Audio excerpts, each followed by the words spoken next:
opportunity to throw off what Bob calls the legacy exoskeleton of manners and slavish obedience to groupthink, and instead to begin advancing the cause of native ingredients prepared with great care and what seems at times almost freakish originality. Exhibit A. The plate of smoked salted cod roe sprinkled with red chili pepper flakes at a restaurant called N1155 in the hip, hilly Tokyo neighborhood of Nagameguro. The smoking and salting produced a deliciously bespoke version of fish jerky, whose peppery marine tang married perfectly with a chilled glass of Sauvignon Blanc. Exhibits B and C. A flash cold smoked sea perch sashimi and a bagna cauda, both served at the same restaurant. Flash cold smoking, done in the kitchen just before plating, imparts a tangy, cooked, woodland savor to the raw flesh of the fish that makes for a delicious cognitive dissonance in the mouth. The bagna cauda was upgraded by having its oil mostly replaced with cream, creating a rich bath into which produce from the restaurant's own farm in southern Japan, thin-cut yellow carrot, mustard green, lotus root, and kohlrabi, was dipped and then removed, leaving its bright vegetal essences enrobed in unctuous garlic.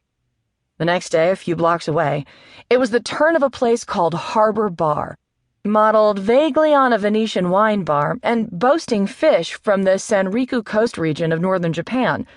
The tiny restaurant has a cheerfully casual DIY atmosphere that channels Bushwick, but there's nothing casual about the food in the least.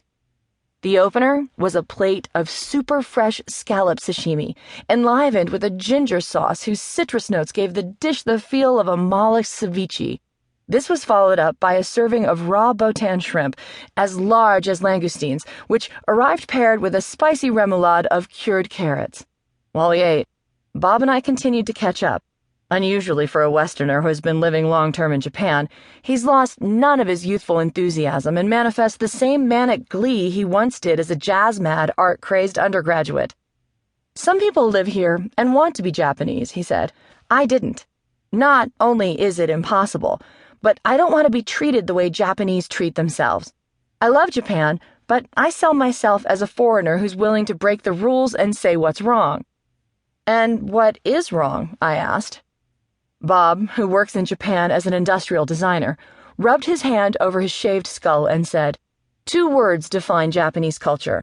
One is monozukuri, or the Japanese way of making things. The other is omotenashi, or the Japanese way of hospitality.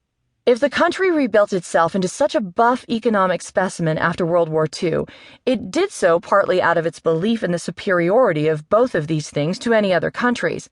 But then the bubble economy burst, the 21st century happened, and the country lost its way.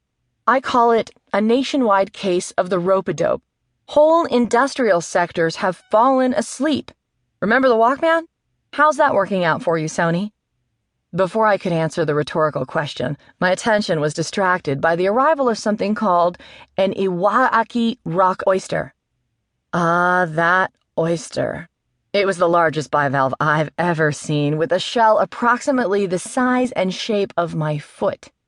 "You freeze it while alive and then slow cook it at low temperatures," the waiter explained, bowing. "That makes the umami come out." The monster was dressed in a brightly acid dill-based mignonette and disproved the axiom that larger versions of anything taste worse. It was a briny, exquisite splash of sea in the mouth. I was still finishing it when the owner of the restaurant, alerted by my exclamations of joy, came over to talk. His name was Akira Matsuaka, and he's part of a restaurant consortium that oversees several venues in Tokyo. Rail-thin, with high cheekbones, black jeans, and alt-rock facial hair, he answered my question as to how he invents his dishes by explaining, "My partners and I think of ourselves as a food think tank. We don't care about Michelin rankings. First, we come up with the concept, and then we invent the dishes to fit it, sometimes collectively and sometimes individually. Rather than a star chef, we make the food the star." He smiled and circled a finger in the air to indicate the small space crammed with diners. "And it seems to be working." Over the next few days, the culinary wizardry of Tokyo chefs remained unflagging. Yet of all the entrees and appetizers I tried, the rice paper tubes of crab